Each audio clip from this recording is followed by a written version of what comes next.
কৃষক আন্দোলনের ৪র্থ বর্ষ পূর্তি উপলক্ষে আজকের মিছিলে দলে দলে যোগ দেন। ঐতিহাসিক কৃষক আন্দোলনের ৪র্থ বর্ষ পূর্তি উপলক্ষে আজকের মিছিলে দলে দলে যোগ দেন। দিন দিন জিনিসপত্রের দাম অস্বাভাবিক হারে বাড়ছে কেন? বিজেপি সরকার জবাব চাই, জবাব দাও।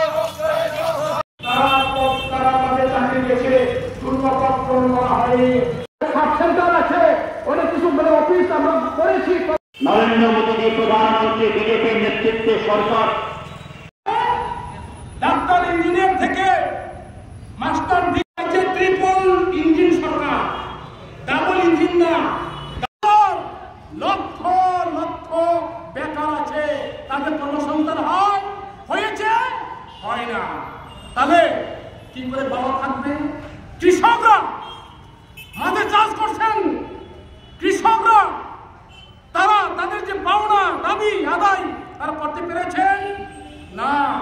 যদি কোন নারী মহিলা স্কুল ছাত্রী কলেজের ছাত্রী তাদেরকে যদি জিজ্ঞেস করা হয় আপনাদের অবস্থা ভালো না, কেন ভালো না?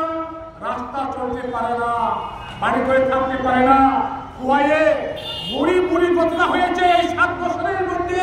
আপনারা নিশ্চয়ই জানেন ডেপুটেশন হয়েছে, তাদেরকে এখন সে কারাগারে থাকতে হচ্ছে। নারী ইচ্ছক দুঃখন করছে, এটা বেড়েছে, এটা কমেনি। কিসের ভালো?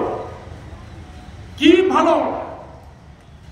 এই যে আমাদের কিছু কিছু রাজনৈতিক দলের মিছিল হয়, সভা হয়, হাজার হাজার লোক, মানুষ আনন্দ ফুর্তি করে, এত লোক কখনো দেখিনি। কিন্তু তারা তো 6 মাসের বছর যায়। এই মিছিলে যারা আছে কয়েকজন, তারা অন্য রাজনৈতিক দলে যারা যুবক যুবতীরা, তারা 6 মাসের বছর যায়। তার বাবা মা জানে কয় মাসের বছর যায়?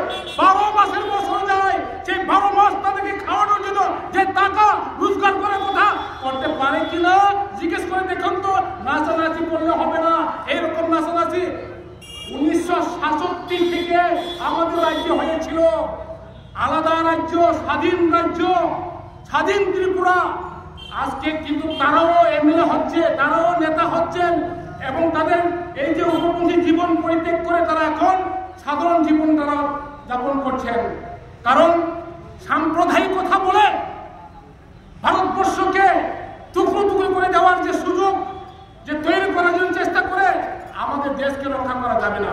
তার জন্য বেকার সমাজের সমাধান হবে না, কৃষক সমাজের সমাধান হবে না, দেশের সমস্যার সমাধান হবে না, আমাদের রাজ্যের সমস্যার সমাধান হবে না।